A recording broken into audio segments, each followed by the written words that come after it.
Sí voy a querer agua. Sí, Sí, ya le traje. sí, sí. Bueno, qué lindo estar con ustedes. Sí, es cierto, hacía un tiempo que no, bueno, veníamos, pero bueno, ahora estamos invitados y vamos a compartir un momento de la palabra de Dios. Quiero contarles que estuvimos en un retiro de los misioneros todos estos días, de lunes a viernes, y el Señor habló y nos animó y nos desafió a seguir sirviéndolo. Y yo pensaba, bueno, por supuesto que si venimos de un retiro de misioneros, vamos a hablar de misiones. Vamos a hablar de misiones, pero vamos a ver al Dios misionero, a cómo Dios se propuso hacer la misión.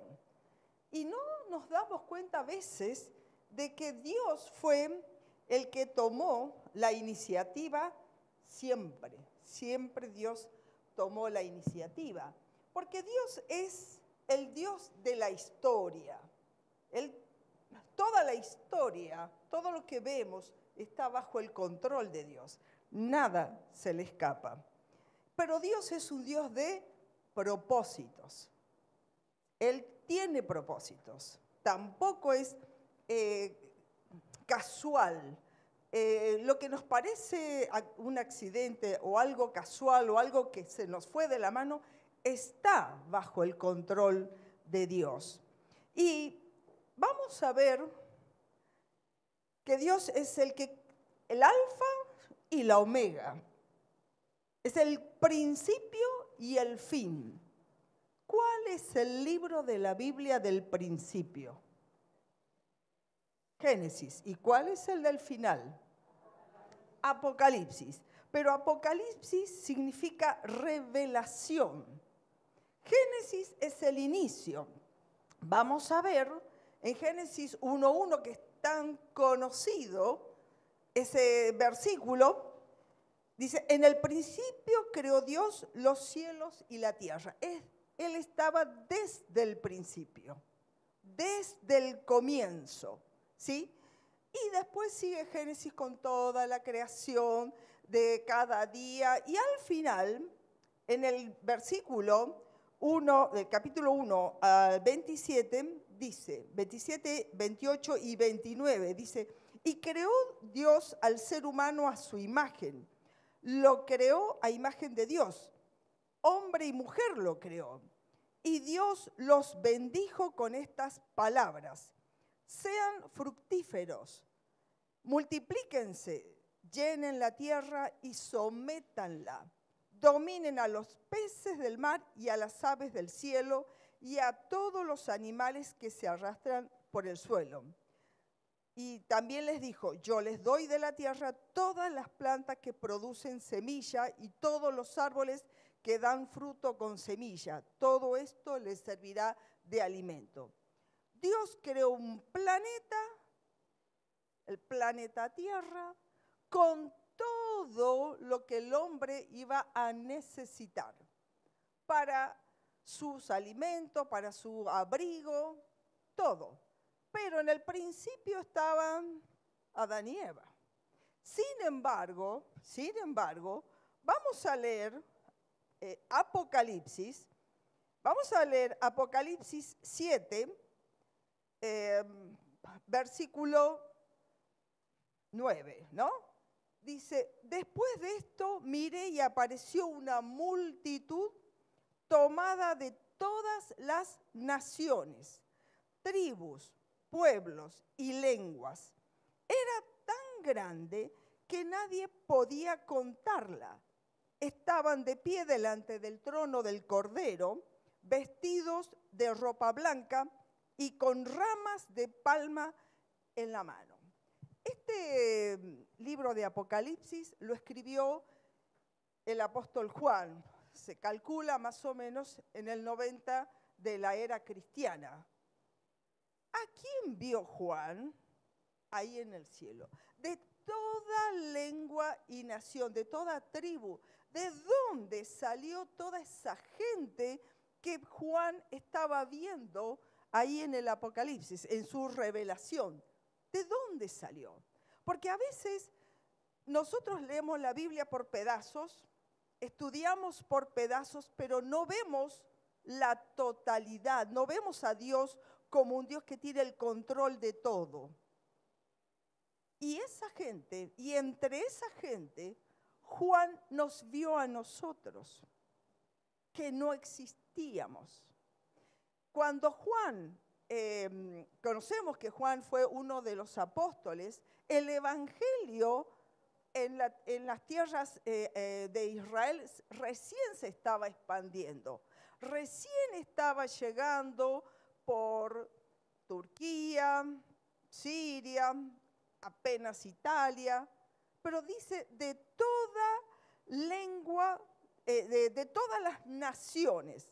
Fíjense en qué hace diferencia: naciones, tribus, pueblos y lenguas. Él vio a todos los que iban a aceptar al Señor. Él vio a todos los redimidos y ahí estábamos nosotros. Nos vio a nosotros. Ahora, esto no fue así del Génesis al Apocalipsis, no es que no pasó nada, pasó, y pasó algo muy, muy triste, muy duro, y tenemos que volver de nuevo al Génesis 3:15. ¿Y qué pasó? ¿Qué es lo que sabemos que sucedió ahí en Génesis 3:15? La caída del hombre, el plan original de Dios se vio interrumpido por la caída del hombre, ¿sí? Adán y Eva pecaron, la serpiente los hizo caer, y acá está, diríamos, el primer evangelio, lo más básico del evangelio, como algunos lo llaman el protoevangelio, es decir, el inicio, lo más primero del evangelio, ¿no? Dice, Dios le habla a la serpiente, que es Satanás, dice, pondré enemistad entre tú y la mujer, y entre tu simiente y la de ella. Su simiente te aplastará la cabeza, pero tú le herirás en el talón. Yo lo escuché a Zacarías, acá al pastor, hablando de este pasaje. Y esta es la profecía de lo que iba a pasar con el triunfo del Señor Jesús sobre Satanás. Lo estaba diciendo no sé cuántos años antes de la venida del Señor, pero esto ya lo estaba anticipando Dios a Satanás. Lo va a herir a la descendencia de la mujer, ¿sí? Que era Jesús, la vas a herir en el talón, pero Él te va a aplastar la cabeza. Y ese aplastar la cabeza fue con su resurrección, ¿sí? Entonces, Dios quiso establecer este plan para restituir, para redimirnos, para reconquistarnos, para restablecer la comunión que se acababa de romper. Entonces, Él ideó un plan. Él siempre tiene la iniciativa. Dios siempre tuvo la iniciativa. Y empezó entonces en esa primera etapa misionera de Dios, empezó con lo que nosotros conocemos como el padre de las misiones, o el que inició las misiones, Abraham. Abraham, yo no quiero ponerme a hablar de cada uno de los que voy a nombrar, pero Abraham fue ese varón llamado, ¿no es cierto?, de una tierra, dice, sal de tu tierra, de tu parentela, dice el versículo 1 a 3, dice, el Señor le dijo a Abraham, deja tu tierra, tus parientes, la casa de tu padre, y ve a la tierra que te mostraré. ¿Cuál? ¿Cuándo salimos así nosotros? Vamos al lugar que te mostraré. Había que tener fe. Haré de ti una gran nación. Les cuento que Abraham no tenía hijos, tenía a su esposa nada más. Y te bendeciré, haré famoso tu nombre. No lo conocía nadie. Y serás una bendición. bendeciré a los que te bendigan y maldeciré a los que te maldigan. Y acá está la clave. Por medio de ti serán bendecidas todas las familias de la tierra. Vuelvo a insistir, no sabemos cómo estaba poblada la tierra en la época de Abraham, pero Dios ya estaba viendo la descendencia de Abraham y que en él iba a ser bendecida todas las familias de la tierra, esa gente que Juan vio de toda lengua, nación, etnia, lengua, pueblo. ¿Van viendo la conexión? Dios no hace, claro, nosotros tenemos que leer la Biblia capítulo por capítulo, estudiar esto, pero a veces nos perdemos la unidad que hay en todo esto. Y por supuesto que Dios ha usado a muchos de sus siervos y lo ha hecho de una manera a veces, por supuesto, sin consultar, y a veces la misma persona no sabía cuáles eran los propósitos de Dios en su vida, ni entendía lo que le estaba pasando. Voy a tomar 3 personajes del Antiguo Testamento, aunque son muchos más, y por ahí vamos a ir a la historia, voy a tocar apenitas la historia de José, el hijo de Jacob, ¿sí? Y esto lo vamos a ver, yo voy a leer algunos versículos, ustedes sigan ahí lo están pasando, ¿no? Yo le puse a José el primer enviado, el primer misionero enviado. José no sabía que estaba siendo enviado. Ustedes conocen la historia de José, que fue vendido por sus hermanos, que fue a trabajar como un esclavo, que después fue injuriado, fue a la cárcel. La verdad que como misionero, ojalá que nunca nos toque todo eso, pasar por todo esto que él le tocó pasar. Y él fue obediente. Yo puse otros versículos, pero dije vamos a hacerlo un poco más corto, porque él tenía un atajo para salir antes de la cárcel, con las personas a las que él le había revelado el sueño. A ver, acordate, hablá de mí ante el faraón. Se olvidaron. Y cuando el faraón tuvo un sueño, recién se acordó el copero, decir, sí, había un muchacho, a ver. Bueno, pero José se quedó siempre confiando en Dios, porque el Espíritu de Dios estaba sobre José. José nunca entendió para qué estaba viviendo lo que estaba viviendo. Él no entendía, solamente le tocó esa vida, y muchas veces pensamos, es la vida que me tocó, y estoy viviendo esto, y bueno, es lo que me tocó. Y nunca pensamos de que nuestra vida y lo que nos tocó está bajo el paraguas de los propósitos de Dios. Porque Dios es un Dios de propósitos.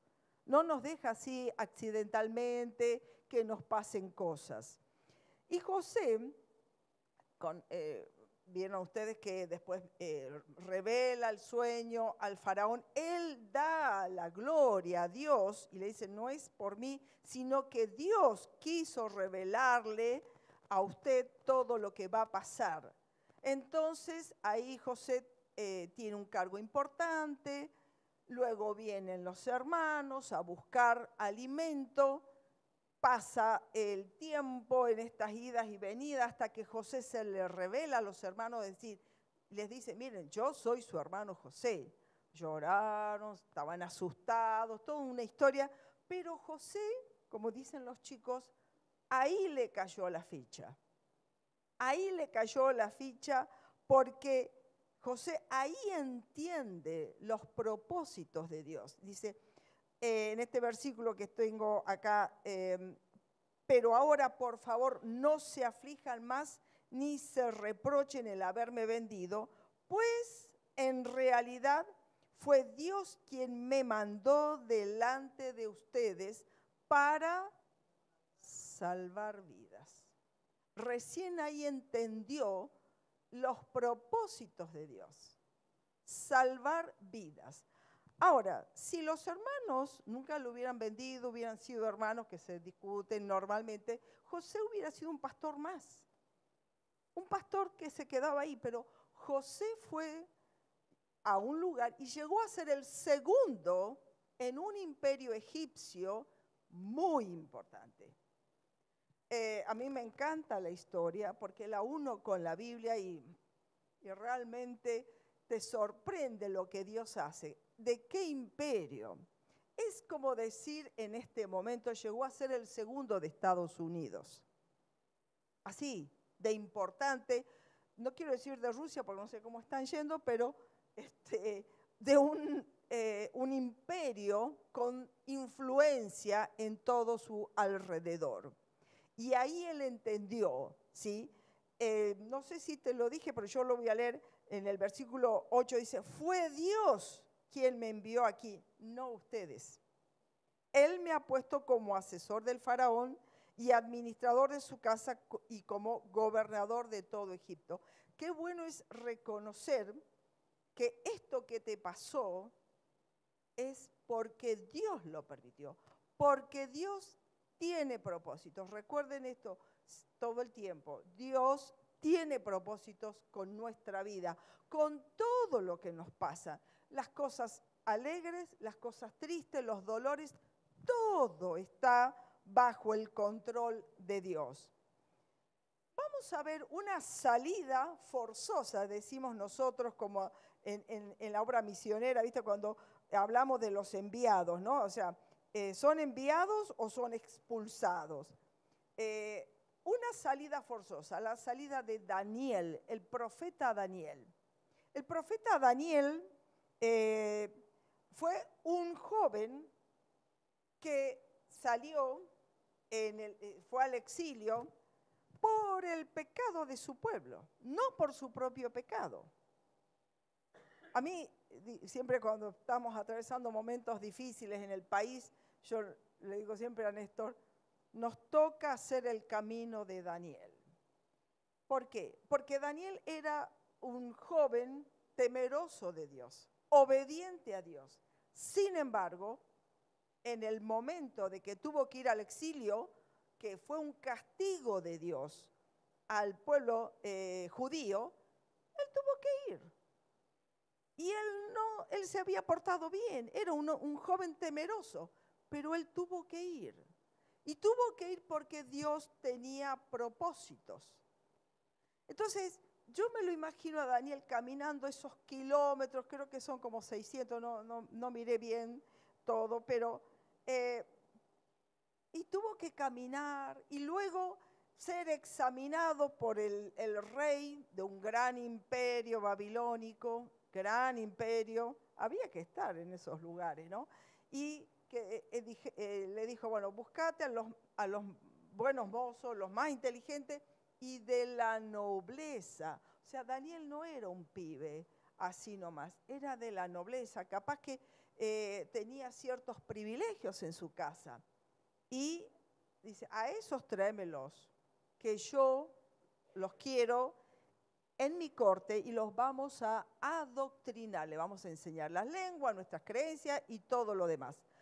Pero Daniel, él se propuso respetar y honrar a su Dios. Y saben ustedes, Daniel fue un siervo que realmente le tocó estar con 4 reyes en ese lugar.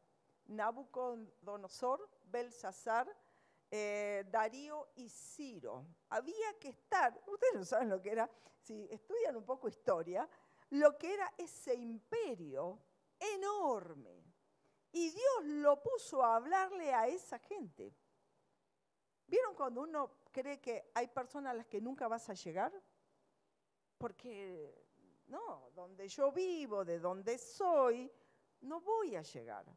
Y Daniel pudo testificar de Dios a 3 de ellos. Fíjense en la oración de Daniel, hay un sueño ahí un poquito raro del rey que él pretendía que los magos y los adivinos le cuenten el sueño que él tuvo y que le dieran la interpretación, algo imposible. O sea, ¿cómo una persona puede entrar en la mente del otro para saber el sueño? O sea, una cosa descolocada. Y Daniel también quiso salvar a esos magos porque iban a ser asesinados por la furia del rey. Y él pidió tiempo para pensar y oró a Dios. Y Dios le dio la revelación. Y me encanta la oración de Daniel porque pensé cuáles de todas poner para no hacerlo tan largo, pero esta me gustó. Dije, esto es increíble. En el capítulo 2 de Daniel, versículo 20, dijo: alabado sea por siempre el nombre de Dios. Tanto José como Daniel, el nombre de Dios en alto. Suyos son la sabiduría y el poder. Escuchen esto. Él cambia los tiempos y las épocas. Pone y depone reyes. A los sabios da sabiduría y a los inteligentes discernimiento. Él revela lo profundo y lo escondido y sabe lo que se oculta en las sombras. En él habita la luz. A ti, Dios de mis antepasados, te alabo y te doy gracia. Me has dado sabiduría y poder. Me has dado a conocer lo que te pedimos. Nos has dado a conocer el sueño del rey. Dios le reveló a Daniel lo que estaba en la mente, en el inconsciente de ese rey. Pero fíjense en la declaración de Daniel a Dios. Cambia los tiempos y las épocas. Nosotros estamos en un momento difícil, ¿sí? Estamos atravesando y nos han prometido más dificultades en este tiempo económicamente, pero Él cambia los tiempos y las épocas. Pone y depone reyes. Es decir, Dios maneja, Dios tiene el control de toda la historia.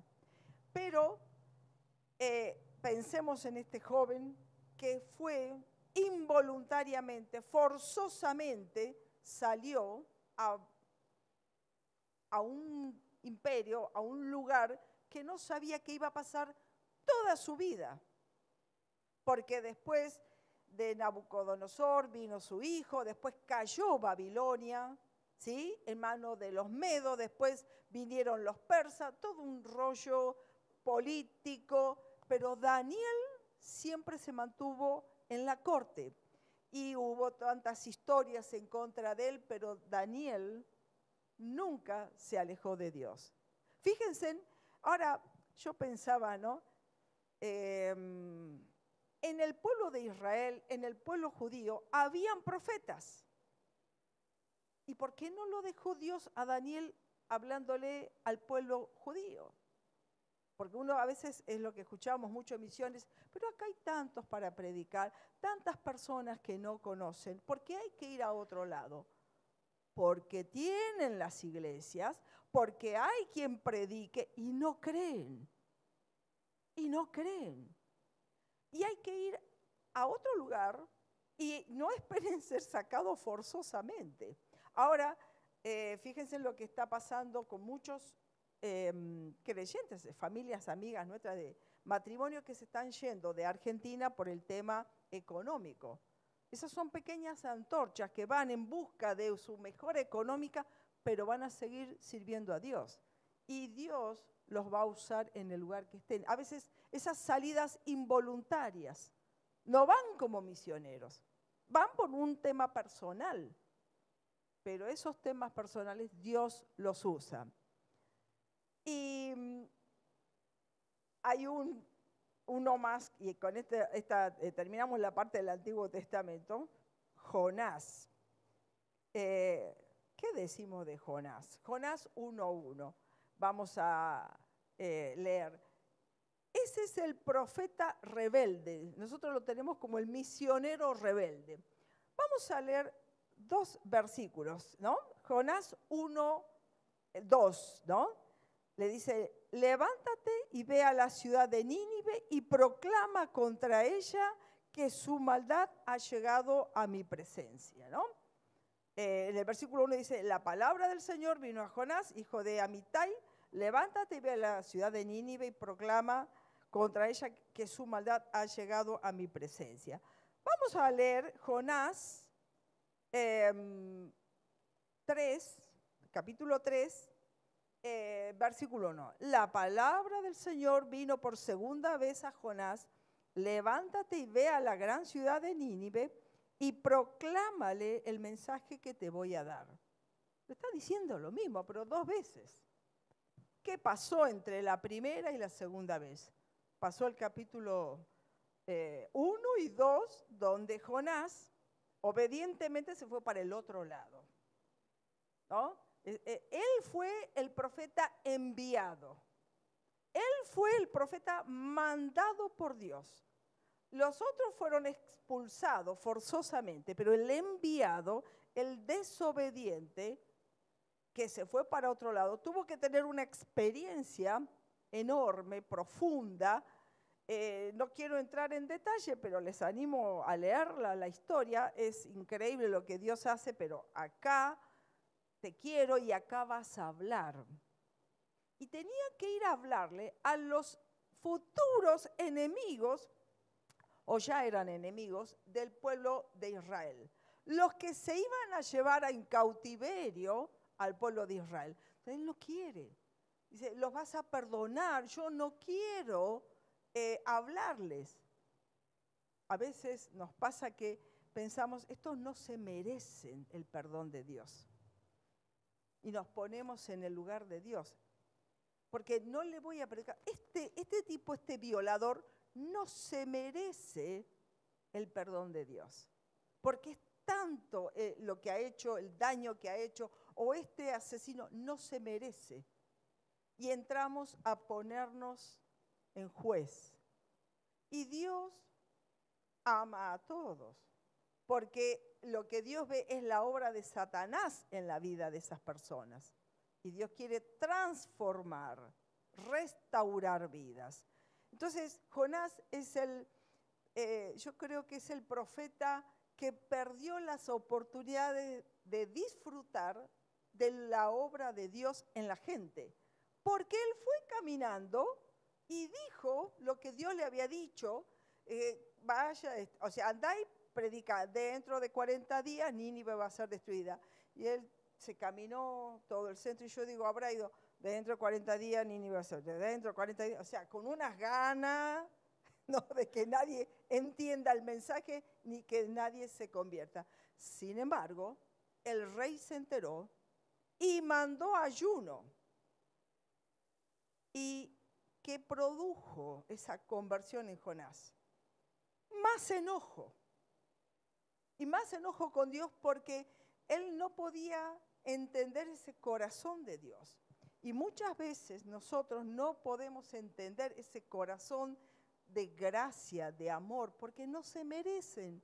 Estas personas no se merecen el perdón, la reconciliación. Nosotros nos ponemos en lugar de Dios. Pero llegado el cumplimiento de los tiempos, como dice en la palabra, vamos a ver a Jesús. Jesús, vamos a ver que él tuvo una salida voluntaria. No fue ni forzosa, ni fue expulsado, ni nada. Él vino voluntariamente a cumplir Génesis 3:15. ¿Van viendo la historia? Y yo me estoy salteando mucho porque podremos seguir y viendo cómo Dios usó también a Jeremías, a Isaías y a cuantos otros profetas más, ¿no es cierto?, que predicaron, que alertaron sobre el castigo. Bueno, vamos a ver a Jesús. Jesús tuvo una salida voluntaria. Su vida está descrita en los 4 evangelios, ¿sí? Todo lo que él hizo vino en obediencia de amor a su Padre y a nosotros.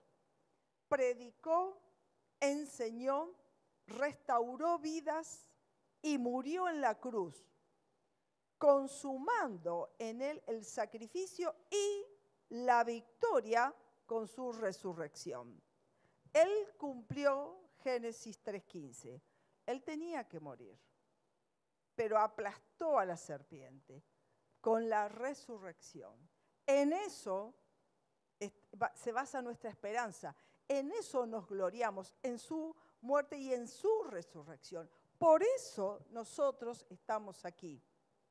No por las predicaciones, no por los milagros, no por todo lo que hizo en su vida, que esos hechos nos alientan a tener fe, nos alientan a creerle, porque si lo hizo una vez lo puede hacer, el poder de Dios sigue intacto. Pero nosotros nos gozamos y somos agradecidos porque Él puso su vida por nosotros y resucitó, triunfó. La muerte no tiene poder sobre nosotros, la muerte eterna. Pero Él delegó en sus discípulos, y en esto nos toca a nosotros, una orden que nos toca bien de cerca, que a veces no lo ponemos o no lo vemos, ¿no? Porque ya está como al final de los evangelios, y esto es una parte importante de la vida de la iglesia. Esto es al final, esto que vamos a leer está al final en Mateo 28, 18, cuando el Señor ya se despide de sus discípulos, después de toda la obra que Él hizo, Él deja esta gran comisión. Y Jesús, dice, se acercó entonces y les dijo: se me ha dado toda autoridad. ¿Vieron que veníamos hablando de autoridad, de poder? ¿Sí? Los otros reyes tenían poder, pero Jesús dice: se me ha dado toda autoridad en el cielo y en la tierra. Por tanto, por eso, entonces, vayan y hagan discípulos de todas las naciones. Juan todavía no había visto lo que escribió en el Apocalipsis, cuando el Señor está diciendo esto. El Señor está diciendo: hagan discípulos de todas las naciones, bautizándolos en el nombre del Padre, del Hijo y del Espíritu Santo, enseñándoles a obedecer todo lo que les he mandado a ustedes. Y les aseguro, esto es lo que me encanta, que estaré con ustedes hasta el fin del mundo. No importan las dificultades que vayamos a pasar, no importan los problemas que vayamos a pasar en esta misión. Yo estaré con ustedes siempre, hasta el fin del mundo. ¿Cuál es la comisión que Dios nos da? Vayan a todas las naciones. ¿Dónde? ¿Qué naciones? Estamos en Argentina. ¿Cómo creen que llegó el evangelio de allá, desde Israel, desde Siria, donde se empezó a extender? ¿Cómo llegó hasta Argentina? Alguien lo trajo. Alguien vino. ¿Cómo llegó el evangelio a toda la Argentina? Alguien lo llevó. ¿Cómo llegó a Brasil, a Colombia o a Centroamérica, a tantos países? Alguien obedeció, porque obedeció esto. Ayer estábamos mirando en casa de mi hermano una película, El Hijo de Paz, El Hijo de la Paz. Es un misionero que estuvo en Oceanía. Vamos a poner una isla. Bueno, ahí. Es una isla cerca de Australia, pequeñitas. Y él dedicó su vida, ¿no es cierto?, a trabajar. Y uno veía la película y veía a los nativos tan, tan aguerridos, con esas lanzas. Y ellos, el matrimonio con sus dos hijos, exponiéndose al peligro de vivir entre dos tribus guerreras. Ellos ofrendaron su vida para que el evangelio llegue ahí. Después vimos en otra película que lo hizo el hijo, los hijos volvieron ahí y ya no eran estos nativos así aguerridos, eran pueblos y gente que venía al culto, el poder transformador del Evangelio. El poder transformador, eso es lo que nos alienta, nos anima. La otra gran comisión que ahí nos vemos involucrados todos, bueno, en Hechos 1:8, eso no podíamos dejar de mencionar, ¿no? Hechos 1:8, cuando el Señor le dice, no se vayan de Jerusalén, quédense hasta que venga el Espíritu Santo. Dice, pero cuando venga el Espíritu Santo sobre ustedes, recibirán poder y serán testigos. Sin poder del Señor no podemos hacer nada. Con nuestra sabiduría, con nuestro conocimiento, no podemos hacer nada. Es con el poder del Señor y entonces vamos a ser testigos tanto en Jerusalén como en toda Judea y Samaria, hasta los confines de la tierra.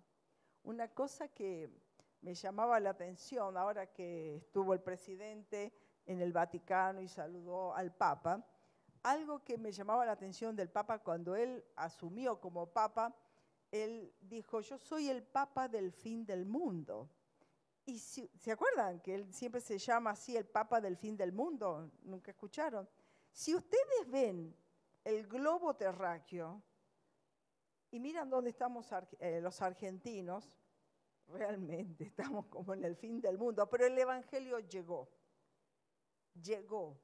porque en su misericordia Dios quiere cubrir la tierra con su palabra, porque Dios quiere la alabanza de toda lengua, pueblo y nación. Entonces, tenemos esta gran misión. No importa la circunstancia que nos toquen. José tuvo una vida difícil, se la hicieron difícil. ¿Tenés vida difícil? ¿Te la están haciendo difícil? Mira la vida de José. No pierdas el enfoque de que Dios está usando tu vida. Está trabajando, tallando ese diamante que tenemos dentro. Que no queremos dificultades, pero las tenemos. Pero nos tomamos de la mano del Señor. Y después tal vez Dios nos permita decir, ahora entiendo que Dios me trajo acá. Dios quiera que nos dé ese privilegio de entender. Muchos, como si leen ustedes Hebreos 11, donde están todos los héroes de la fe, dicen, por la fe hicieron esto, aquello y lo otro, y algunos ni siquiera lo vieron, la promesa cumplida, pero fueron fieles. Ay, Dios, qué duro no ver la promesa, ¿no? A veces podemos tener que salir por razones económicas. Lo que me encantaría es que salgamos voluntariamente porque deseemos ofrendar nuestra vida. Pero la gran multitud de Apocalipsis 7, 9, ¿saben qué? Aún no está completa. Por eso el Señor no viene. Porque Él dice, cuando se cumpla todo esto, ahí vendrá el fin. Cuando el Evangelio llegue a todas las naciones, ahí vendrá el fin. Yo deseo de corazón que el Señor levante de esta iglesia obreros a las naciones, de todas partes a todas partes. Ya no es de aquí para allá, digamos, de Argentina al África, porque siempre vimos África, ¿no? Ahora África está mandando también misioneros. De todos lados a todos lados. ¿Vamos a tener dificultades? Claro que sí. Las misiones se han hecho con dificultades. Todo es con dificultad. Con recursos, con los recursos del Señor, ¿sí? No con los nuestros. Las dificultades y las carencias nos hacen depender de Dios. para darnos cuenta que esto no se hace con nuestro poder, con nuestra sabiduría, con nuestra inteligencia. La dependencia de Dios es lo que nos ayuda a caminar. Pero dice, pero confiad, ¿sí? Yo he vencido al mundo. Y la otra frase que leímos recién en Mateo, yo estaré con ustedes hasta el fin. Dios es el Dios del principio y del fin, el alfa y la omega. Y si empezamos a leer la Biblia desde esa perspectiva misionera, vamos a encontrar cómo Dios estuvo trabajando en diferentes pueblos, en naciones, con gente de alto rango, de bajo rango, todos fueron útiles. Me gusta, quiero quedarme con este versículo de Apocalipsis 7, 9, porque esto me encanta, y una vez estuvimos en una conferencia misionera en Colombia y vinieron de diferentes etnias y pueblos con sus trajes típicos. Yo decía, si esto va a ser así en el cielo, colorido, de tantas lenguas, una belleza, una belleza. Después de esto miré y apareció una multitud tomada de todas las naciones, tribus, pueblos y lenguas. Era tan grande que nadie podía contarla. Estaban de pie delante del trono y del Cordero, vestidos de ropas blancas y con ramas de palmas en las manos. Actitud de adoración. Quisiera terminar este mensaje con la canción que les pedí, chicos. Que Dios bendiga su palabra, que tomemos decisiones, que confiemos en Dios, que nada de lo que nos pasa sin que Dios lo vea. Gracias, buenas noches.